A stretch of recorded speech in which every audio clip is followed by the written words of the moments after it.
부부 국민연금을 같이 받는 집에서 진짜 조심할 순간은 두 사람이 살아있을 때가 아닙니다. 진짜 문제는 한쪽 배우자가 먼저 세상을 떠난 뒤 남은 배우자의 통장에 얼마가 남느냐입니다. 여기에 건강보험료 피부양자 기준과 기초연금 감액까지 겹치면 생각보다 노후 생활비가 크게 달라질 수 있습니다. 오늘 끝까지 들으시면 우리 집은 누가 먼저 받고 누가 기다리고 어떤 금액부터 확인해야 하는지 판단 기준을 잡을 수 있습니다. 먼저 가장 많이 오해하는 것부터 바로잡겠습니다. 부부가 둘 다 국민연금에 가입했다고 해서 살아있는 동안 한 사람 연금이 자동으로 깎이는 것은 아닙니다. 국민연금은 가족 단위가 아니라 개인 단위 제도입니다. 남편이 가입 기간을 채웠고 아내도 가입 기간을 채웠다면 두 사람은 각자 만든 노령연금을 따로 받습니다. 이 말은 아주 중요합니다. 그 말만 믿고 배우자의 가입 기회를 포기하면 살아있는 동안 받을 수 있는 돈을 놓칠 수 있습니다. 사망 뒤 남은 배우자의 선택권도 함께 줄어듭니다. 다만 이 말이 모든 걱정이 끝났다는 뜻은 아닙니다. 부부 국민연금의 어려운 지점은 살아있는 동안의 동시 수령이 아니라 한 사람이 먼저 떠난 뒤에 유족연금 선택입니다. 남은 배우자에게는 두 갈래 길이 생깁니다. 자기 노령연금을 포기하고 유족연금을 받는 길이 있고 자기 노령연금을 받으면서 선택하지 않은 유족연금의 일부를 더 받는 길이 있습니다.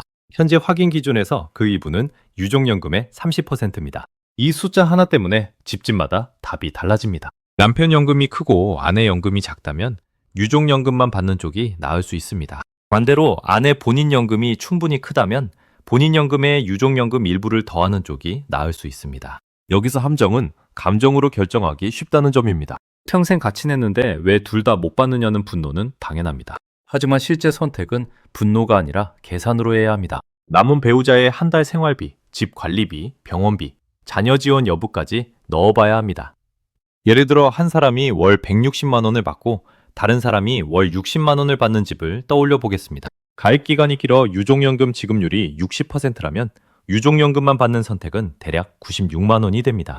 본인 연금 60만 원을 유지하고 유족연금의 30%를 더하면 다른 금액이 나옵니다. 어느 쪽이 유리한지는 숫자를 넣어야 보입니다. 그러니 이 영상의 첫 번째 결론은 단순합니다. 부부가 살아있는 동안에는 각자 받는다. 한쪽이 사망한 뒤에는 다시 계산한다. 이 두 문장을 섞으면 판단이 흔들립니다. 두 번째로 봐야 할 것은 기초연금입니다. 국민연금은 열심히 냈는데 기초연금이 줄 수 있다는 말은 많은 분들에게 억울하게 들립니다. 그 감정은 충분히 이해됩니다.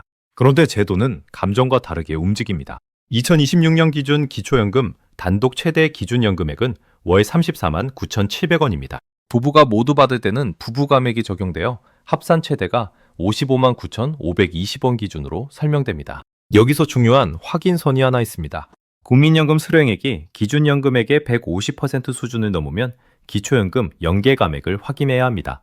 이를 월 금액으로 환산하면 약 52만 4,550원 안팎입니다. 이 금액을 넘는다고 모두가 똑같이 깎이는 것은 아닙니다. 소득 인정액, 가구 형태, 다른 소득과 재산이 같이 계산됩니다.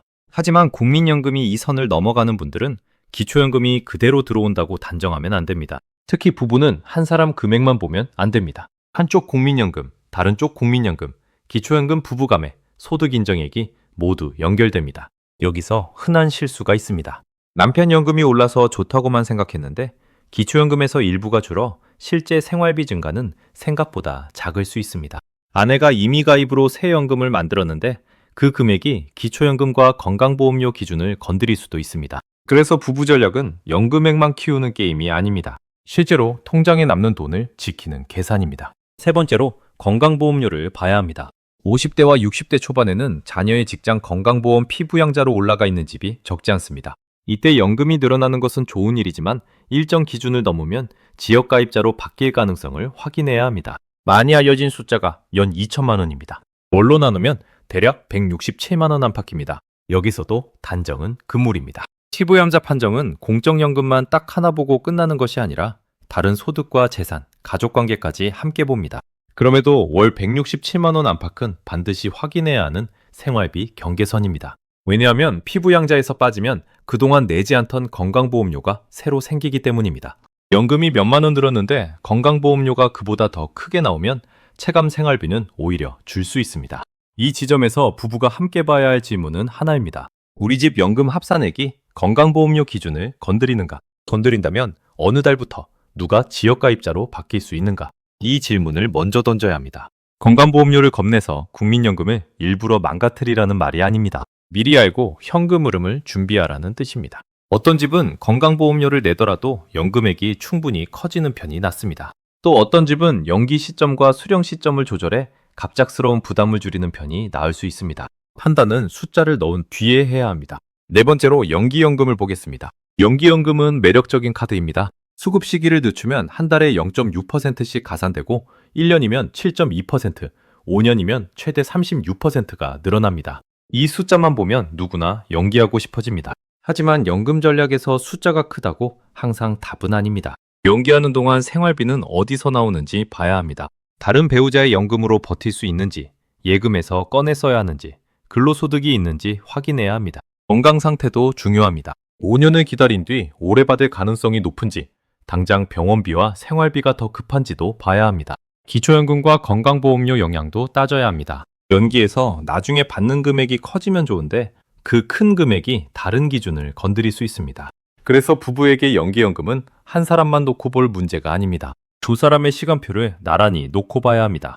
한 사람은 먼저 받아 생활비를 만들고 다른 한 사람은 일부 또는 전부를 연기하는 방식이 가능할 수 있습니다. 전액 연기만 있는 것도 아닙니다. 일부만 연기하는 선택도 있습니다. 예를 들어 생활비가 조금 부족한 집은 일부를 받고 일부를 늦추는 방식으로 공백을 줄일 수 있습니다. 다만 구체 비율과 신청 가능 여부는 국민연금공단에서 본인 조건으로 확인해야 합니다. 연기연금에서 꼭 기억해야 할 점이 또 있습니다. 연기로 늘어난 금액이 유족연금 계산에 그대로 반영되는 것으로 단정하면 안 됩니다. 국민연금공단 안내에서도 연기 가산이 유족연금 산정에 미치는 부분은 따로 주의해야 한다고 설명합니다. 따라서 남편 연금을 크게 연기해두면 나중에 아내 유족연금도 그만큼 커질 것이라고 쉽게 말하면 위험합니다. 부부 전략은 본인 생존 기간의 연금과 배우자 사망 뒤 유족연금을 구분해야 합니다. 다섯 번째로 조기 노령연금을 봐야 합니다. 조기 수령은 많은 영상에서 손해라고만 말합니다. 틀린 말은 아니지만 너무 단순합니다. 조기 노령연금은 1년 빨리 받을 때마다 6%가 줄고 5년 빨리 받으면 최대 30%가 줄어듭니다. 이 감액은 평생 이어집니다. 그러니 소득 공백이 없고 건강도 괜찮고 생활비 여유가 있다면 성급히 받을 이유가 약합니다. 하지만 현실은 늘 교과서 같지 않습니다. 퇴직은 했는데 일자리가 끊겼고 예금은 적고 배우자도 소득이 없고 병원비가 계속 나가는 집이 있습니다. 그런 집에서 조기 수령은 단순한 손해가 아니라 버티기 위한 현금 흐름일 수 있습니다. 문제는 조기 수령을 감정적으로 누르는 것도 아니고 쉽게 권하는 것도 아닙니다. 우리 집이 지금 줄어든 금액을 감수하고도 당장 버텨야 하는 상황인지 확인해야 합니다. 여기서 배우자의 연금 시간표가 다시 중요해집니다. 한 사람이 조기 수령으로 생활비를 만들고 다른 사람이 정상수급 또는 연기를 선택할 수도 있습니다. 반대로 한 사람은 계속 일하고 다른 사람은 정상수급까지 기다리는 편이 나을 수도 있습니다. 정답은 한 가지가 아닙니다. 그래서 종이에 두 사람 이름을 쓰고 각자의 수급 가는 나이와 예상액을 적어보는 과정이 필요합니다. 여섯 번째는 전업주부와 가입기간이 부족한 배우자 이야기입니다. 소득이 없었던 배우자는 국민연금을 못 받는다고 생각하는 분들이 많습니다. 하지만 임의가입과 임의계속가입 같은 제도가 있습니다. 특히 60세 전이라면 임의가입 가능성을 확인해 볼 수 있습니다. 이미 60세가 넘었더라도 가입 기간을 채우기 위한 선택지가 있는지 공단 상담을 받아볼 수 있습니다. 여기서도 단점은 조심해야 합니다. 월 얼마를 내면 무조건 월 얼마를 받는다고 말하기 어렵습니다. 보험료 기준, 가입 기간, 과거 납부 이력, 추납 가능성, 물가 반영이 모두 다릅니다. 그래도 핵심 방향은 분명합니다. 배우자에게 독립적인 수급권이 있으면 살아있는 동안의 현금 흐름이 넓어지고 사망 뒤 선택지도 달라집니다. 물론 모든 전업주부에게 임의가입이 무조건 이득이라는 말은 아닙니다. 기초연금 감액 가능성, 건강보험료, 납부 여력, 기대 수명까지 함께 봐야 합니다. 하지만 아무 확인도 하지 않고 포기하는 것은 가장 위험합니다. 국민연금은 한 달 늦게 생각할수록 선택지가 줄어드는 경우가 있습니다. 특히 60세 전후의 시청자라면 오늘 영상이 끝난 뒤 바로 가입 기간을 조회해 보셔야 합니다. 일곱 번째는 사망 뒤 유족연금 계산을 조금 더 생활 장면으로 보겠습니다. 남편이 먼저 세상을 떠난 집을 떠올려 보겠습니다. 장례가 끝난 뒤 진짜 생활은 고요하게 시작됩니다. 관리비는 그대로 나오고 건강보험료 고지서도 멈추지 않고 병원 예약도 계속됩니다. 그런데 통장에 들어오던 부부 합산연금은 더 이상 그대로가 아닙니다. 이때 남은 배우자가 받는 선택지가 유족연금입니다. 사망자의 가입 기간이 길수록 유족연금 지급률은 올라갑니다. 하지만 남은 배우자에게 자기 노령연금이 있으면 두 급여를 전부 그대로 합칠 수 없습니다. 여기서 A안과 B안이 갈립니다. 유족연금을 선택하고 자기연금을 포기할지, 자기연금을 유지하고 유족연금 일부를 더할지 보는 것입니다. 감정적으로는 둘 다 받아야 맞는 것처럼 느껴질 수 있습니다. 하지만 현재 제도에서는 선택 계산이 필요합니다. 이 계산은 부부가 같이 앉아 미리 해두는 편이 좋습니다. 사망 뒤에 남은 배우자가 혼자 판단하려면 너무 힘듭니다. 숫자도 어렵고 마음도 무겁고 상담 창구에 가는 일도 버겁습니다. 미리 적어두면 남은 배우자가 덜 흔들립니다. 8번째는 부부 감액과 연계 감액을 구분하는 일입니다. 기초연금에서 부부 감액이라는 말이 나오고 국민연금 연계 감액이라는 말도 나옵니다. 이 두 가지를 섞으면 설명이 복잡해집니다. 부부 감액은 부부가 둘 다 기초연금 대상일 때 각각의 기초연금액을 줄이는 구조입니다. 2026년 현재 기준으로는 20% 감액을 유지하는 것으로 다룹니다. 반면 국민연금 연계 감액은 국민연금 수령액이 일정 수준을 넘을 때 기초연금액이 조정되는 구조입니다. 둘은 이름도 다르고 작동 방식도 다릅니다. 그래서 부부라서 깎인다와 국민연금이 커서 조정된다를 따로 봐야 합니다. 정책 뉴스에서는 부부 감액 축소나 폐지 이야기가 나올 수 있습니다. 하지만 계획과 확정은 다릅니다. 영상에서 가장 위험한 말은 이미 줄었다입니다. 2026년에 줄었다고 단정하면 안 됩니다. 나중에 제도가 바뀌면 그때 다시 확인해야 합니다. 9번째는 세금입니다. 국민연금만 받는다고 모두가 종합소득세 신고를 해야 하는 것은 아닙니다. 하지만 국민연금 외에 다른 연금, 임대소득, 이자와 배당, 사업소득이 있으면 이야기가 달라질 수 있습니다. 세금은 오늘 영상의 중심 주제는 아니지만 부부 현금 흐름에서는 빠지면 안 됩니다. 연금액만 보고 생활비를 계산했는데 세금과 건강보험료가 뒤따라오면 실제 남는 돈이 달라집니다. 은퇴 뒤 돈 관리는 총액보다 순액입니다. 통장에 찍히는 돈, 빠져나가는 돈, 배우자가 혼자 남았을 때 유지되는 돈이 핵심입니다. 10번째는 우리 집 계산 순서입니다. 복잡하게 느껴져도 순서를 정하면 할 수 있습니다. 첫째, 국민연금공단에서 남편과 아내의 예상연금을 각각 조회합니다. 둘째, 정상수령, 조기수령, 연기수령 가는 나이를 적습니다. 셋째, 둘이 살아있을 때의 부부 합산 월수입을 봅니다. 넷째, 한쪽이 먼저 사망했을 때 유족연금 선택, A안과 B안을 계산합니다. 다섯째, 기초연금 가능 여부와 감액 가능성을 복지로 또는 공단 상담으로 확인합니다. 여섯째, 건강보험공단에서 피부양자 자격 기준을 확인합니다. 이 순서를 지키면 막연한 불안이 숫자로 바뀝니다. 숫자로 바뀌면 선택이 쉬워집니다. 11번째로 부부가 대화할 때 피해야 할 말이 있습니다. 당신은 연금이 없으니 손해다 같은 말은 도움이 되지 않습니다. 내가 더 냈으니 내 뜻대로 하자도 위험합니다. 연금은 오래 맨 사람의 권리이면서 남은 배우자의 생존 생활비이기도 합니다. 그래서 대화의 기준은 누가 더 내느냐가 아니라 누가 혼자 남아도 버틸 수 있느냐가 되어야 합니다.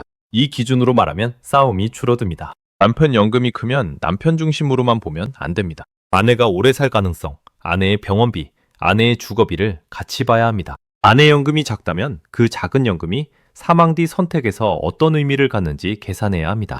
작은 금액이라고 무시하면 안 됩니다. 월 10만 원, 월 20만 원도 10년이면 큰 돈입니다. 생활비가 빠듯한 집에서는 그 돈이 병원비와 식비의 차이가 됩니다. 12번째는 자녀와의 관계입니다. 부모가 자녀 직장 건강보험 피부양자로 올라가 있으면 자녀도 기준 변화를 알아야 합니다. 부모연금이 늘었는데 자녀가 모르면 어느 날 자격변동 통지가 올 수 있습니다. 그때 부모는 당황하고 자녀도 당황합니다. 그래서 피부양자 기준을 확인할 때는 자녀에게 미리 이야기하는 편이 좋습니다.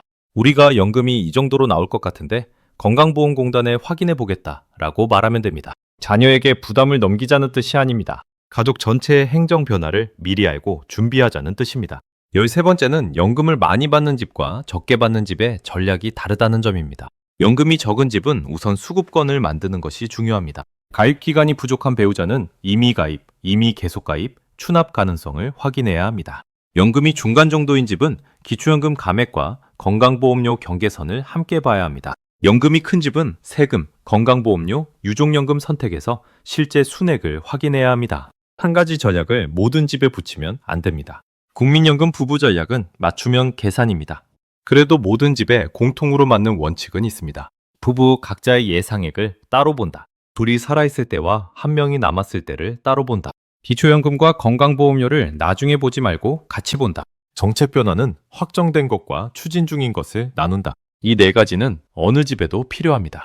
14번째는 정책 뉴스에 흔들리지 않는 방법입니다. 뉴스에서 기초연금 인상, 부부간의 폐지, 유족연금 상향 같은 말이 나오면 귀가 솔깃합니다.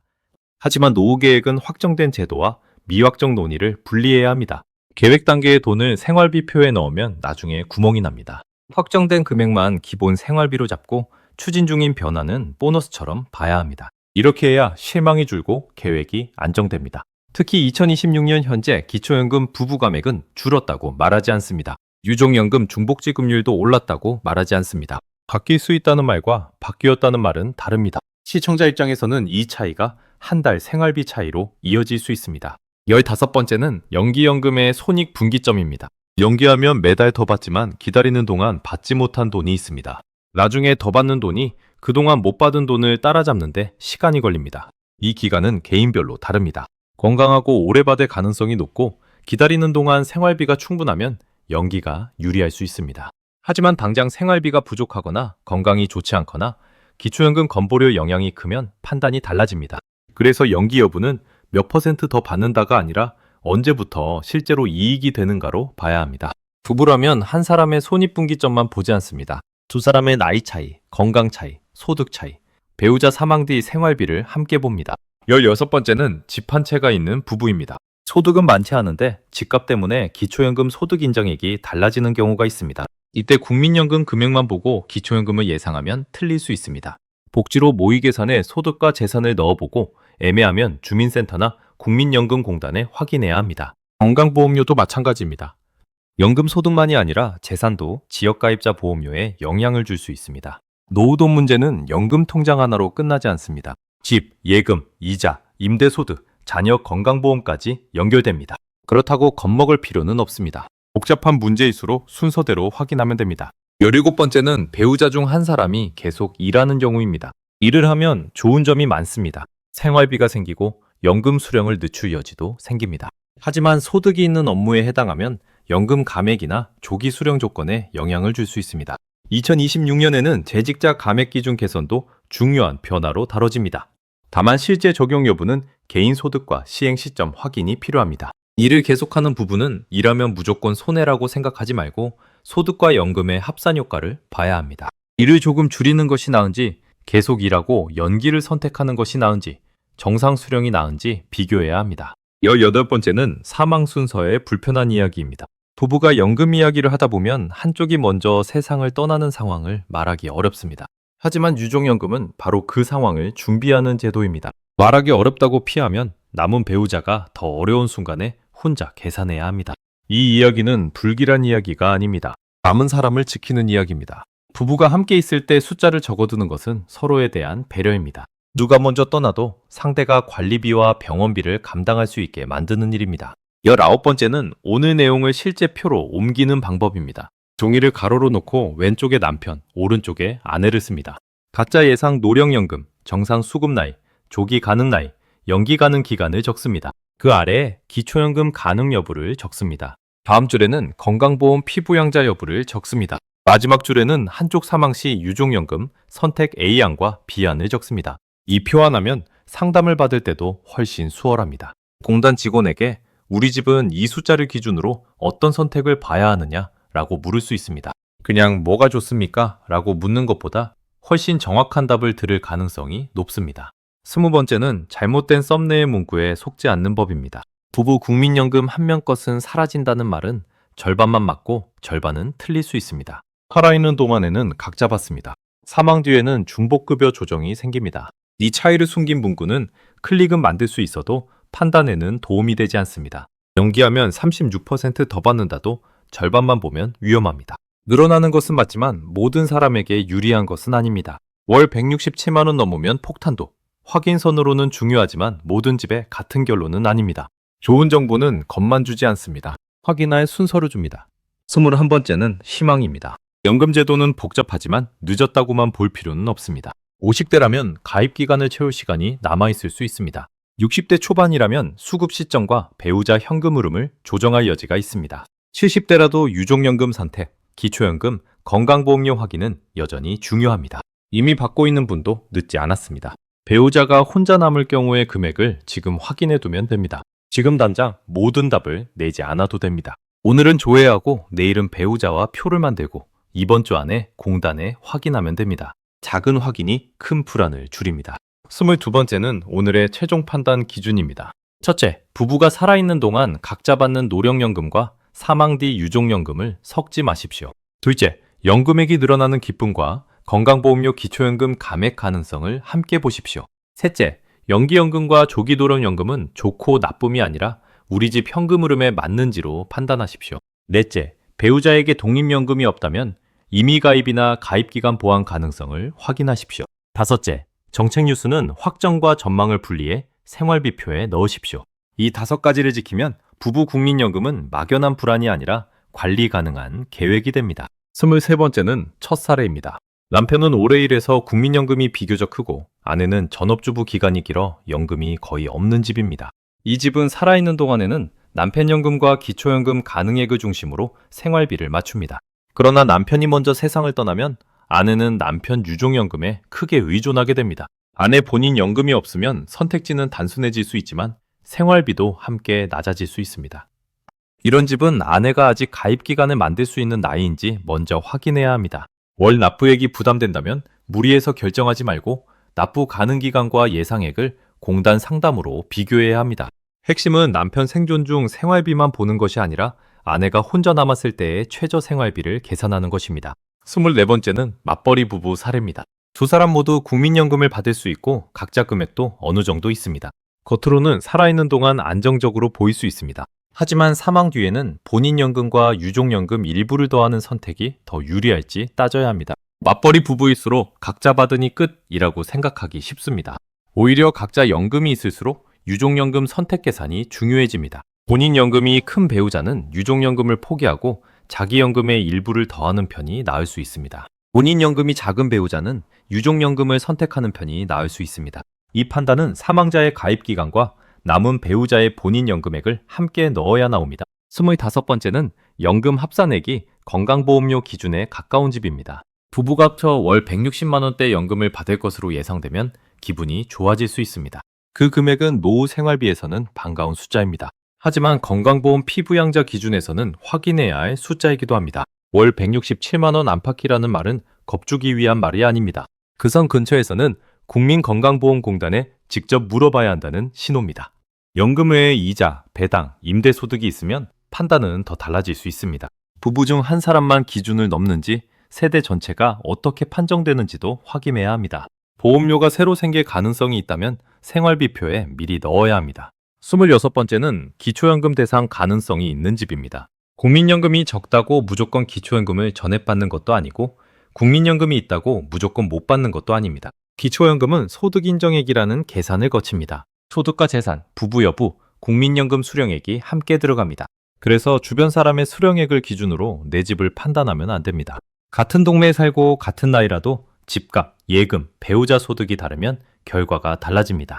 기초연금은 인터넷 글보다 모의 계산과 상담이 더 정확합니다. 특히 부부가 모두 대상인 경우에는 부부감액까지 보아야 합니다. 2026년 현재 부부감액이 유지된다는 점도 표에 넣어야 합니다. 27번째는 연기연금을 고민하는 집입니다. 연기연금은 노후돈을 키우는 강한 카드입니다. 하지만 이 카드는 기다릴 힘이 있는 집에 더 잘 맞습니다. 예금이 충분하거나 배우자 연금이 먼저 나오거나 근로소득이 이어지는 집은 검토할 여지가 큽니다. 반대로 당장 생활비가 부족한 집이 무리하게 연기하면 빚이나 예금 소진이 빨라질 수 있습니다. 연기해서 나중에 더 받는 기쁨보다 기다리는 동안의 불안이 더 클 수 있습니다. 그래서 연기연금은 부부 중 한 명만 따로 보지 않습니다. 두 사람의 수급 시작달을 달력에 표시해 보아야 합니다. 어느 해에 돈이 비는지, 어느 해부터 여유가 생기는지 한눈에 봐야 합니다. 28번째는 조기 수령을 고민하는 집입니다. 조기 수령은 평생 감액이라는 뚜렷한 대가가 있습니다. 그래도 어떤 집에는 생존을 위한 선택입니다. 퇴직 뒤 일자리를 구하지 못했고 대출 이자가 있고 배우자도 소득이 없다면 당장 현금이 필요합니다. 이때 조기 수령을 무조건 부끄러운 선택처럼 말하면 안 됩니다. 다만 조기 수령을 시작하기 전에 감액된 금액으로 70대와 80대 생활비를 감당할 수 있는지 봐야 합니다. 한번 줄어든 금액이 오래 이어지기 때문입니다. 조기 수령을 한다면 줄어든 금액을 보완할 다른 수단도 같이 적어야 합니다. 예금 인출 계획, 지출 줄이기, 배우자 수급 시작 시기, 기초연금 가능성을 함께 보는 것입니다.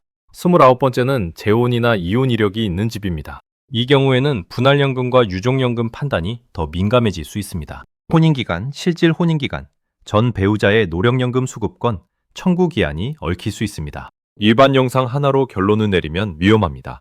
국민연금법에는 분할연금 요건과 청구기한이 있습니다. 법원 판결이나 협의로 비율이 달라질 수 있는 경우도 있습니다. 이런 집은 반드시 국민연금공단과 법률 상담을 같이 확인해야 합니다. 부부전략이라는 말이 현재 배우자만 뜻하는 것은 아닐 수 있습니다. 가족관계가 복잡할수록 서류와 날짜가 중요합니다. 30번째는 연금 외 소득이 있는 집입니다. 퇴직 뒤 작은 가게를 하거나 임대소득이 있거나 이자와 배당이 있는 분들이 있습니다. 이 소득은 생활비에는 도움이 됩니다. 하지만 기초연금, 건강보험료, 세금 판단에서는 변수입니다. 연금만 보고 우리는 기준 아래라고 생각했다가 다른 소득 때문에 결과가 달라질 수 있습니다. 특히 건강보험료는 은퇴자에게 체감이 큽니다. 매달 고지서로 나오기 때문에 부담이 바로 보입니다. 세금은 1년에 한 번 정산처럼 다가와서 뒤늦게 놀랄 수 있습니다. 연금 전략을 세울 때는 연금 외 소득을 숨겨놓지 말고 같은 표에 넣어야 합니다. 31번째는 의료비가 큰 집입니다. 병원비가 큰 집은 연기연금의 손익분기점보다 당장 현금 흐름이 더 중요할 수 있습니다. 만성질환, 간병비, 약값, 이동비가 꾸준히 나가면 월 몇만 원 차이도 큽니다. 이때는 가장 높은 총수령액보다 가장 안정적인 월 현금 흐름이 우선일 수 있습니다. 배우자 한 사람이 병원에 자주 가면 다른 배우자의 생활비까지 흔들립니다. 부부 전략은 건강 상태를 빼고 만들 수 없습니다. 기대 수명을 숫자로 정확히 맞힐 수는 없지만 현재 건강과 치료비는 확인할 수 있습니다. 연기할지, 조기 수령할지, 임의가입을 계속할지 판단할 때 병원비표를 옆에 두십시오. 32번째는 집을 줄이거나 이사할 계획이 있는 부부입니다. 주거비가 달라지면 필요한 연금액도 달라집니다. 큰 집을 유지하면 관리비와 재산 관련 부담이 남습니다. 작은 집으로 옮기면 현금이 생길 수도 있고 반대로 생활 환경이 불편해질 수도 있습니다. 기초연금 소득 인정액과 건강보험료에도 재산 변화가 영향을 줄 수 있습니다. 그래서 연금 수령 시점과 주거 계획은 따로 떨어진 문제가 아닙니다. 집을 팔거나 줄이는 결정을 하기 전에는 기초연금과 건강보험료 영향을 확인해야 합니다. 연금은 매달 들어오는 돈이고 집은 큰 덩어리 자산입니다. 두 가지를 같이 봐야 노후 생활비가 안정됩니다. 33번째는 배우자 나이 차이가 큰 집입니다. 한 사람이 먼저 연금을 받고 다른 사람은 몇 년을 더 기다려야 할 수 있습니다. 이 기간이 부부 현금 흐름의 빈 구간입니다. 나이 차이가 클수록 연기와 조기 수령 판단이 달라집니다. 연상이 먼저 받고 연하가 나중에 받는 구조인지 반대로 연하의 소득이 더 오래 이어지는지 봐야 합니다. 사망 뒤 남을 가능성이 높은 배우자의 연금도 확인해야 합니다. 유족연금 선택은 누가 먼저 떠날지 알 수 없기 때문에 양쪽 경우를 모두 계산해야 합니다. 불편하더라도 두 가지 시나리오를 적어야 합니다.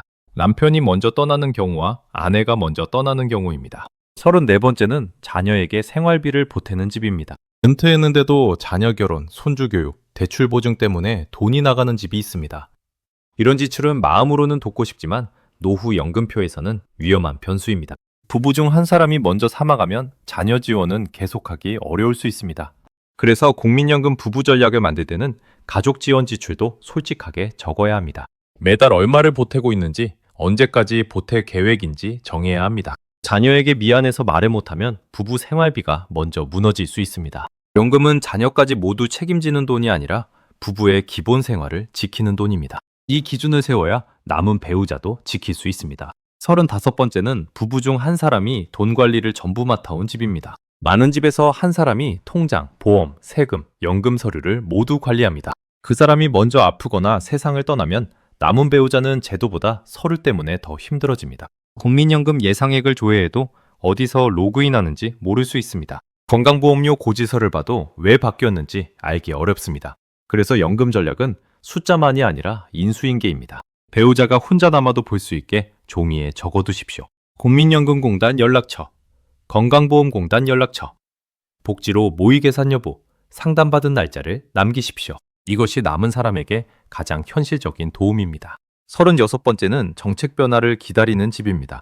조금 있으면 부부 감액이 줄어든다던데 라는 말이 들리면 결정을 미루고 싶어집니다.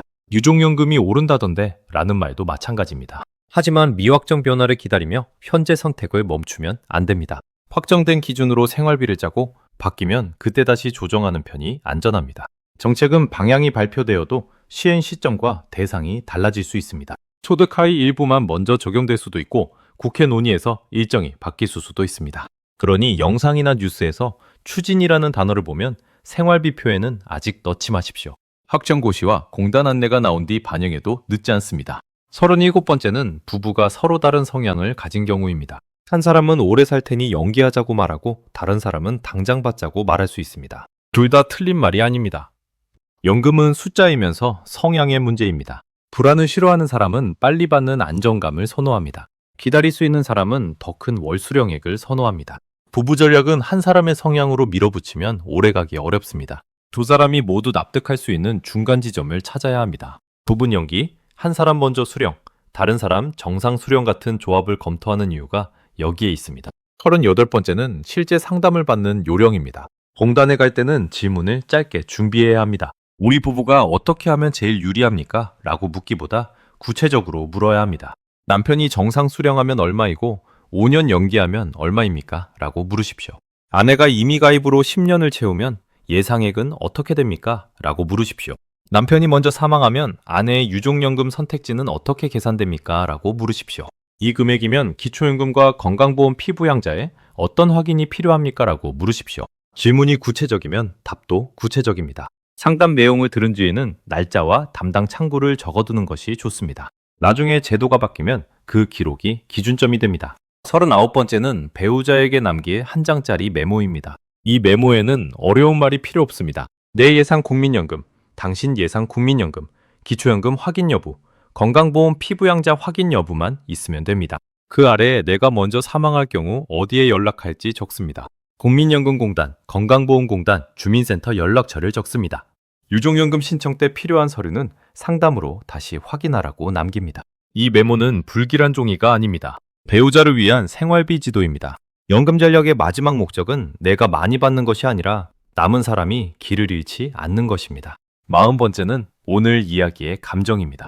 연금 이야기는 숫자로 시작하지만 결국 마음으로 끝납니다. 열심히 냈는데 왜 깎이느냐는 억울함이 있습니다. 배우자가 먼저 떠난 뒤의 돈을 상상하는 슬픔도 있습니다. 자녀 건강보험에서 빠질까봐 걱정하는 마음도 있습니다. 그 감정을 무시하면 계산이 오래가지 않습니다. 그래서 오늘의 전략은 공포가 아니라 준비입니다. 준비는 미래를 모두 맞히는 일이 아닙니다. 확실한 것과 불확실한 것을 나누고 확인 가능한 숫자를 적고 남은 배우자가 버틸 길을 만드는 일입니다. 그 정도만 해도 노후 불안은 많이 줄어듭니다. 41번째는 배우자 연금을 작게 보지 않는 태도입니다. 많은 집에서 큰 연금 하나만 주연처럼 봅니다. 하지만 노후 생활비는 큰 연금 하나와 작은 연금 하나가 함께 버티는 구조일 때가 많습니다.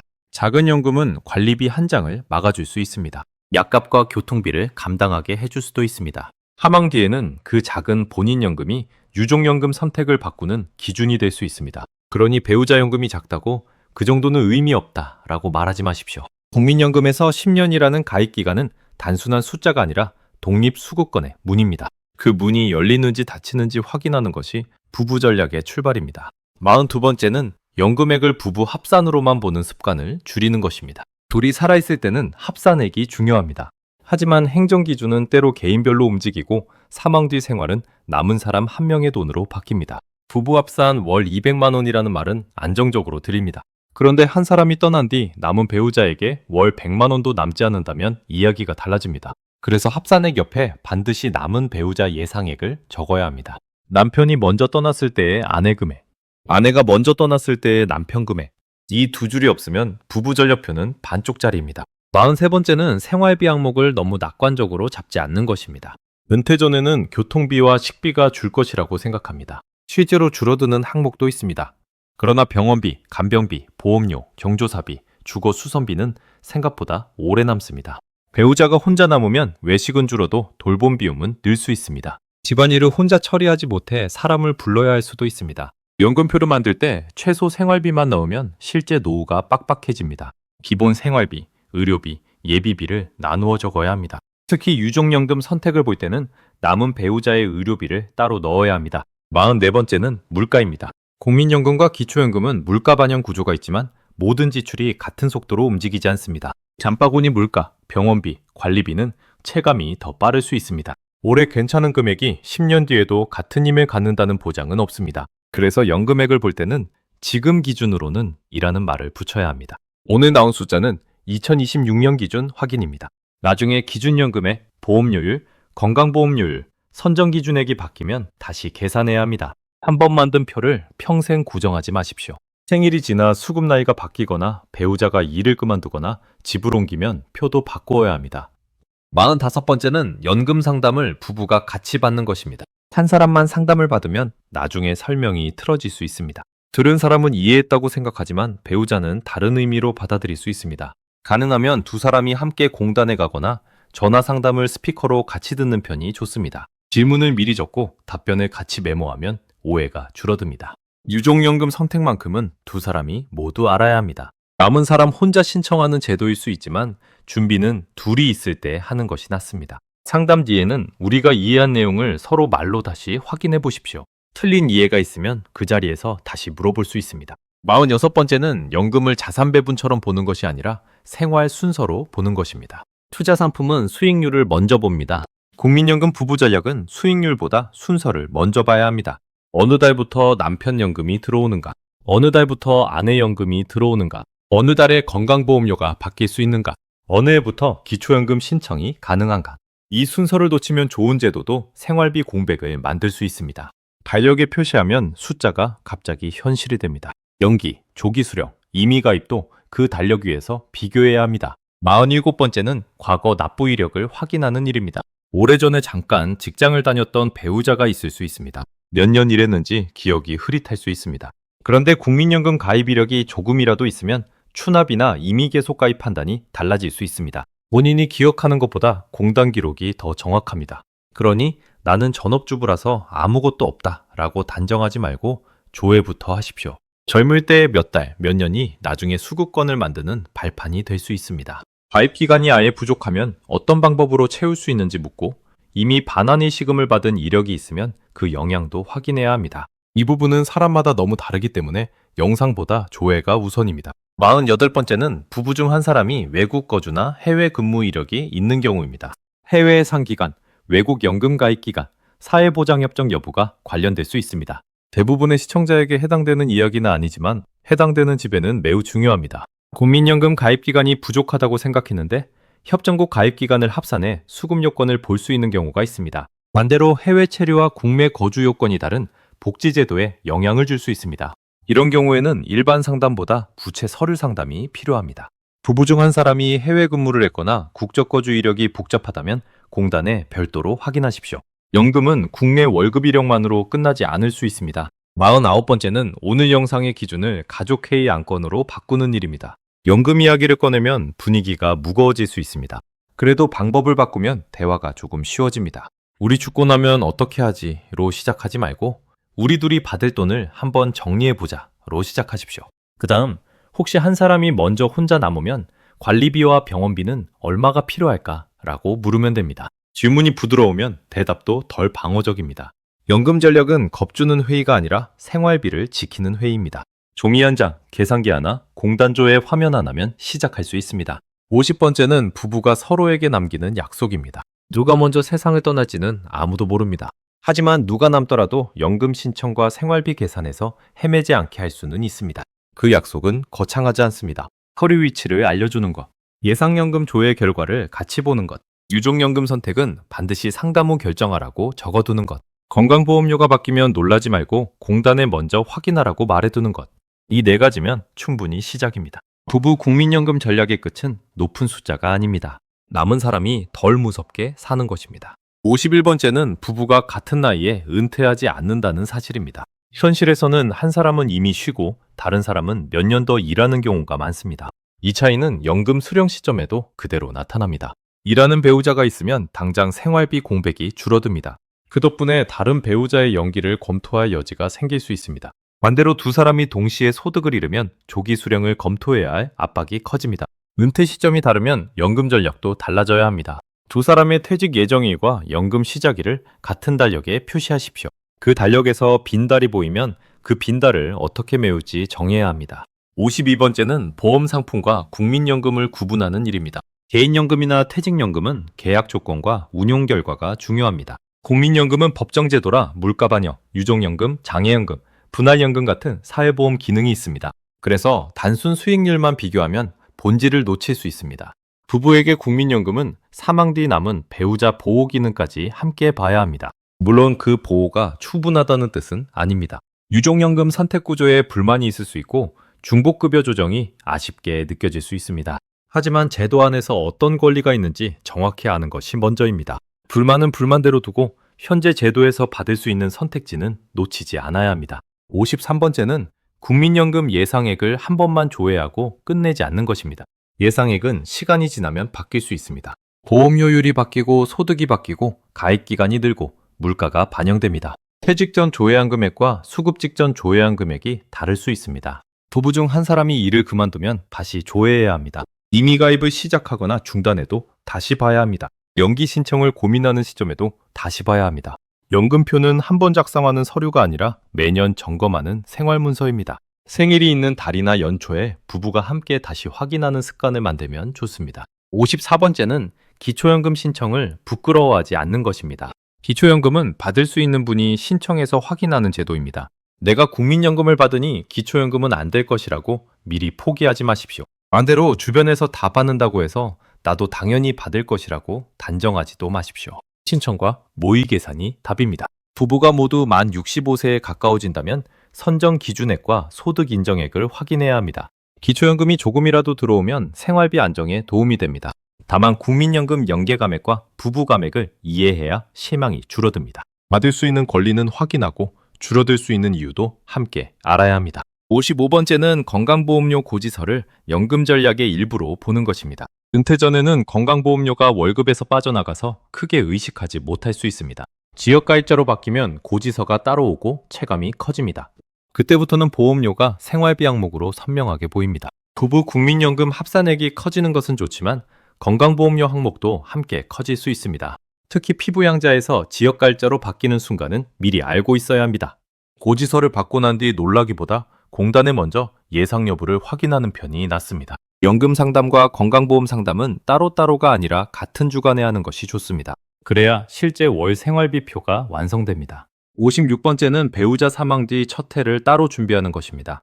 사망 뒤에는 장례비, 정리비용, 계좌 변경, 보험 청구, 행정 서류가 한꺼번에 몰립니다. 그 시기에는 유족연금 선택을 차분히 계산하기 어렵습니다. 첫 해 생활비를 버틸 예비자금이 있으면 남은 배우자가 덜 흔들립니다. 내비자금은 큰 금액일 필요는 없지만 몇 달치 생활비 정도는 따로 생각해야 합니다. 이 돈은 투자가 아니라 안전판입니다. 연기연금을 선택할 때도 이 예비자금이 있는지 봐야 합니다. 한 사람이 먼저 떠났을 때 바로 쓸 수 있는 돈이 없다면 남은 배우자는 제도 상담보다 현금 부족을 먼저 겪게 됩니다. 부부 전략에서 유족연금 계산과 비상자금은 한 묶음입니다. 57번째는 배우자가 숫자에 약한 경우입니다. 한 사람은 계산을 잘하고 다른 사람은 서류와 숫자만 보면 머리가 아플 수 있습니다. 그럴수록 표를 어렵게 만들면 안 됩니다.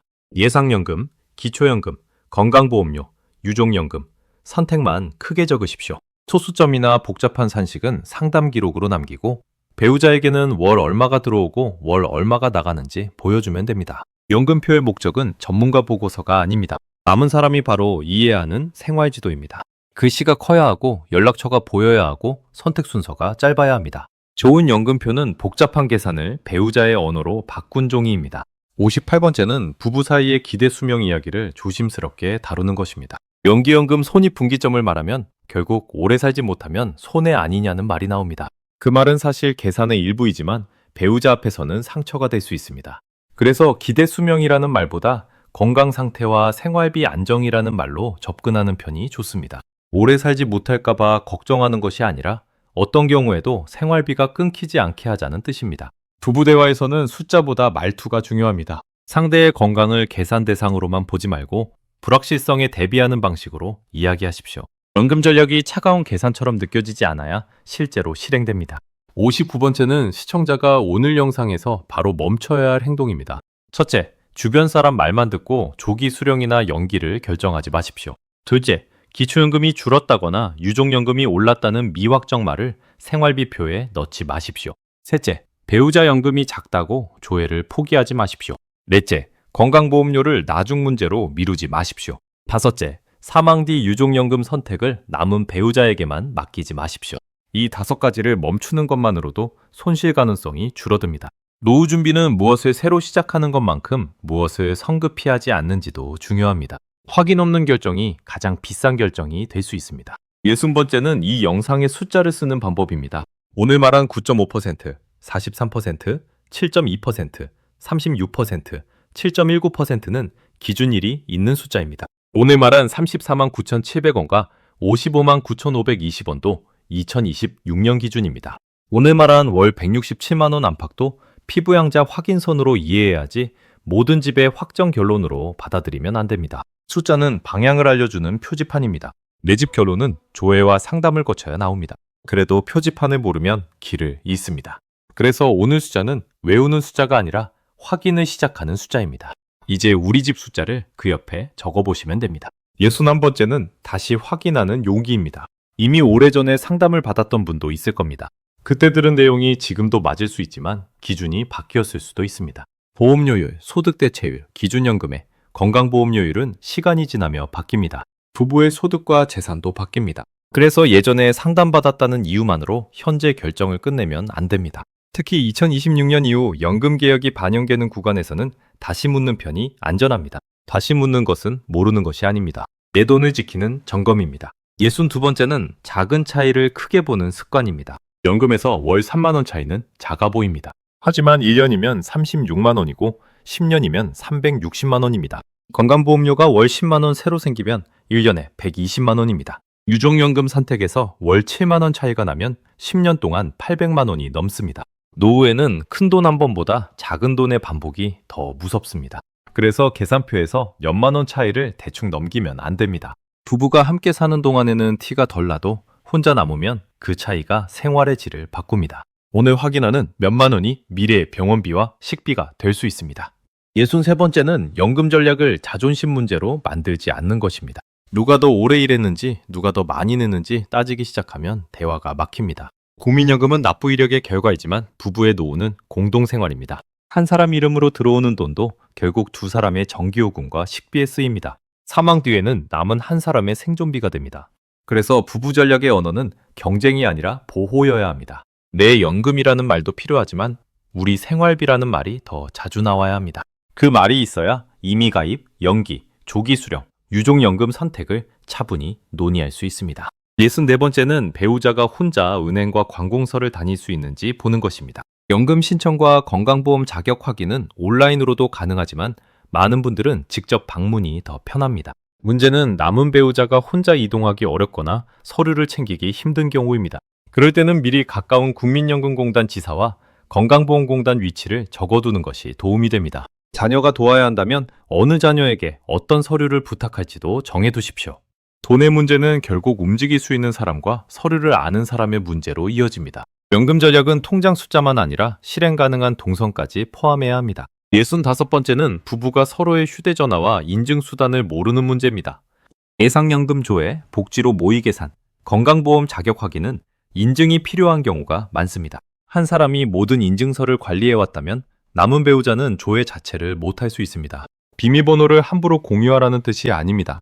다만 중요한 기관, 인증 방식, 도움받을 사람, 서류 위치는 안전하게 정리해두어야 합니다. 디지털 접근이 막히면 받을 수 있는 돈도 늦어질 수 있습니다. 오프라인 상담 창구를 함께 적어두면 이런 부담이 줄어듭니다. 66번째는 오늘 결론을 너무 무겁게 받아들이지 않는 것입니다. 국민연금 부부 전략은 하루 만에 완성하는 계획이 아닙니다. 오늘은 예상액을 조회하고 다음 날에는 배우자와 표를 만들고 그 다음에는 상담을 예약하면 됩니다.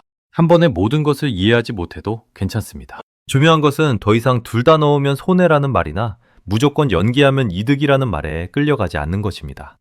확인하고 나누어 보고 다시 묻는 태도만 있어도 이미 방향은 달라집니다. 67번째는 이 영상을 듣고 바로 결론을 내리지 않는 태도입니다. 오늘 내용은 결정을 대신하는 답안지가 아니라 상담 전에 가져갈 질문지입니다. 우리 집 숫자를 넣기 전에는 어떤 전략도 완성되지 않습니다. 남편에게 맞는 선택이 아내에게 불리할 수 있고 올해 맞는 선택이 내년에 달라질 수도 있습니다. 그래서 가장 좋은 결론은 지금 당장 하나를 고르는 것이 아니라 확인할 순서를 정하는 것입니다. 그 순서를 알면 연금 뉴스가 나와도 덜 흔들립니다. 68번째는 오늘 만든 표를 눈에 보이는 곳에 두는 것입니다. 서랍 깊숙이 넣으면 다시 확인하지 않습니다. 부부가 한 달에 한 번 보는 가계부나 통장 파일 옆에 두십시오. 노후 생활비는 기억이 아니라 기록으로 지켜집니다. 69번째는 확인한 숫자를 배우자에게 말로 읽어주는 것입니다. 눈으로 보는 숫자와 귀로 듣는 숫자는 다르게 남습니다. 서로 한 번씩 읽어주면 실수도 줄어듭니다. 이 작은 확인이 훗날 남은 사람에게 가장 큰 안심이 될 수 있습니다. 오늘 적은 숫자는 완벽하지 않아도 다음 상담을 정확하게 만드는 출발점이 됩니다. 기록이 있어야 다음 선택도 흔들리지 않습니다. 마지막으로 오늘 할 일을 3가지만 남기겠습니다. 국민연금공단에서 부부 각자의 예상연금을 조회하십시오. 복지로 또는 상감창구에서 기초연금 가능액과 감액 가능성을 확인하십시오. 국민건강보험공단에서 피부양자 기준과 지역가입자 전환 가능성을 확인하십시오. 이 3가지를 확인한 뒤에야 연기할지, 조기 수령할지, 임의 가입을 할지, 유족연금 선택을 어떻게 준비할지 말할 수 있습니다. 부부의 노후 생활비는 큰 비밀 하나로 지켜지는 것이 아닙니다. 작은 숫자들을 미리 확인하고 살아있는 동안의 돈과 혼자 남았을 때의 돈을 나누어 보는 것에서 지켜집니다. 오늘의 결론은 이것입니다. 부부 국민연금은 둘 다 받는 동안보다 한 명이 남았을 때를 준비하는 계산입니다. 지금 두 사람의 예상액을 꺼내놓고 남은 사람이 버틸 수 있는 숫자를 먼저 확인하십시오.